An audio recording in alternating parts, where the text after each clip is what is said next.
Hello everybody, I'm Scrutineer here for a little bit of a special based on the rFactor 2 and the future of rFactor 2. And obviously, you know, here at SimNews.TV we are big fans of rFactor 2 and its absolute realism and all the great things that they've been doing over many years now, but particularly with Studio 397 moving it forwards. All the recent updates they've had in the last year or year and a half, when you're talking the DX11 updates and the dynamic weather, and actually this kind of product is what's used by an awful lot of race teams, or an adapted version of these sort of things anyway. So it's as close as you're really going to get. We've had it in World's Fastest Gamer, loads of stuff going on, so this is probably one of the best things. If you are a sim racer, or you're interested in sim racing and motorsport, this is probably as close as the two get. So I was really interested to find out actually, rFactor 2 and Studio 397 have posted up a lovely video, a whole presentational talk that Marcel Offermans did at Devcon very last week. Actually, where our good friend Rudy Van Buren also did a talk after his World's Fastest Gamer victory, which is fantastic to see that they're using that as a platform as well. But what really interested me, it was an hour talk. It's all online on their YouTube and on their Facebook. So if you have time, I really do recommend go and have a good watch of that, because it's actually really interesting. If you don't know anything about it, or you've only just come to the game, or you actually maybe don't play rFactor 2, maybe you play a different one of many sim racing outfits out there. This really does give you a bit of background to it as well, and how it obviously it's from Devcon. So if you're not particularly into how they built the game and all the actual development of it, then there's little bits you can probably skip over. But if you're into that, and I know there's a big modding team out there, hence rFactor 2 and rFactor, and that's kind of how it all grew. If you're really into that sort of thing, there's something in here for you as well. They talk tyre models, they talk loads of stuff, how they build a track, and it sort of shows you that side of stuff as well. So if you're interested in all that, that's all in there. Watch it. It'll be an hour really well spent, considering the amount of time that you probably spend sim racing and actually how long you spend on a sim driving. Just spend an hour, have it in the background, something like that maybe, have a good watch. But I would recommend that. That's their YouTube and their Facebook page. I'll put a link in the bio as well for you on here. But the bits that were really interesting to me, as the Scrutineer here talking sim racing as a sport, as a competition, was actually they're looking at cloud infrastructure for competitions. So that side of stuff is actually a really interesting aspect to the whole thing when you start looking at what they could and could not be doing. So this side of stuff is where you've got he started speaking about what they're going to do in the future. They've been speaking about this for quite a while, but now they actually sort of they gave us a bit of a glimpse as to what they might look to do. They've done hot lap competitions recently as well. We did the Formula E when they launched that mod. The World's Fastest Gamer was initially a hot lap competition, that sort of thing. So their servers can handle that side of stuff. So obviously there is some background development going on there. But here he was talking about actually basically getting a rankings, point scoring rankings, because ultimately we're racers. And there is a winner and there is a loser and there's a second place, and so that's the sort of element that they're looking at, is getting some sort of rankings going on.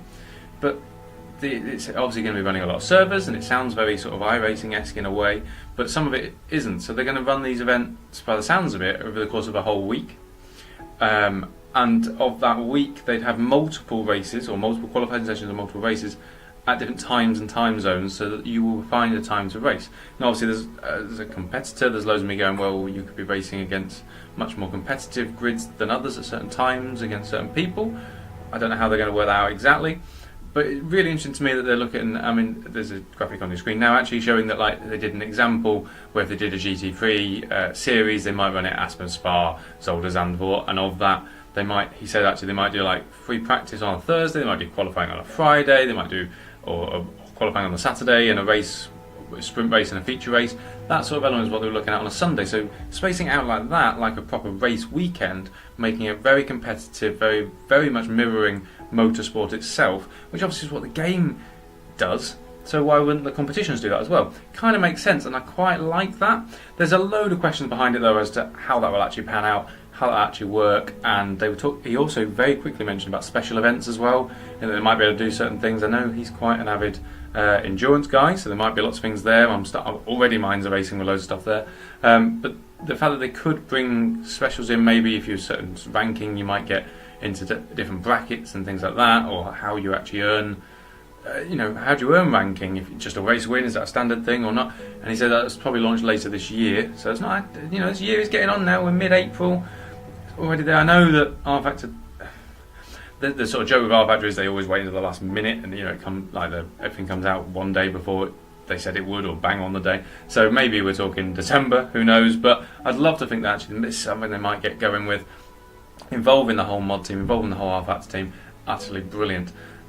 He also then speaks on about sim racing and rFactor 2 as an esport as well, which is a very interesting concept actually, because yes, we've seen some brilliant things. We talked the Vegas E-Race, we talked World Fastest Gamer, there's lots of stuff going on, but actually viewership for those was really big. You're talking 500,000 million people to some of these things.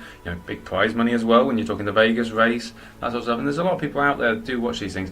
Esports as a whole, loads of people watch. Like I mean, you only need to look at what's going on in over in Asia with certain, selling out the birdcage and things like that for these big events. Granted, it's not sim racing, but it's esports.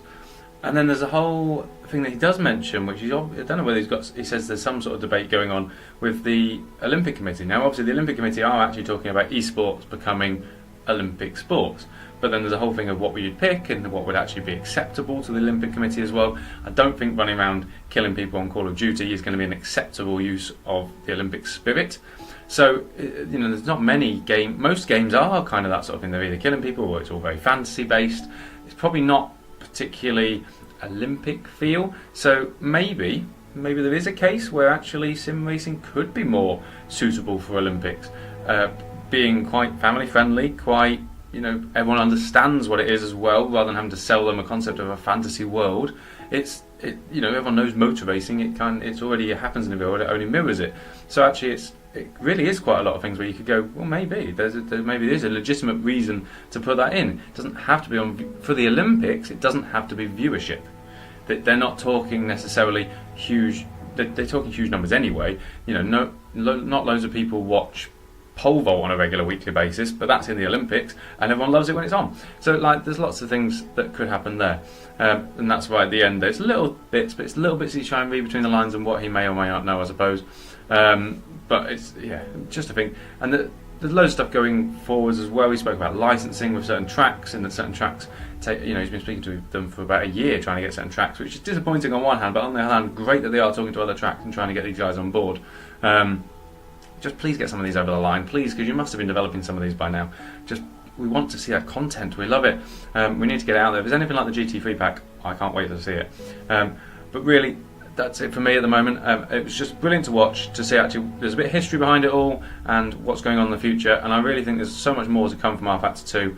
Considering rFactor, I'm going to call it rFactor 1, but rFactor, lasted about 10, 12 years with the modding community and wasn't really developed in the same way that Studio 397 are doing. I really think this could last a long, long time.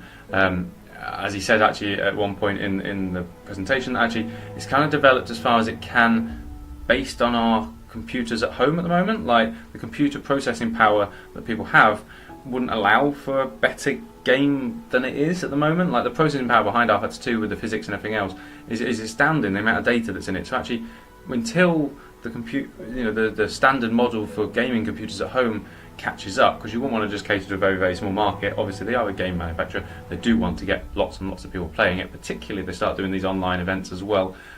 What that means to the leagues and communities that are out there as well, there might be some scope for some of them to get involved, whether it's going to be smaller hop lap things, and it might not be more for the pure gamer who wants, like at the moment where there's lots of big seasons and stuff, but it could be very good for casual guys jumping in and out, which is an area where rFactor 2 loses out to places like Project Cars and Gran Turismo, and maybe not some of the others, but that sort of element loses out to those and the F1 game itself. So I can't wait to see what happens. Like I say, watch the video below. It gives you little snippets and stuff coming out, bit teaser from them really. But I love the fact it came from a different aspect than we normally see as well, being the development side of stuff. And I really thank them for sharing it. Brilliant, I really loved it. I hope you all do too. And comment in the box if you think there's going to be anything if you were excited by it as well, and what you think the competition model could look like. Am I way off base? What would you love it to look like? All this sort of data might be stuff they're looking for and looking at. So get writing, get telling them, get discussing it, and I'll hopefully be back with more information soon. Thank you all for watching.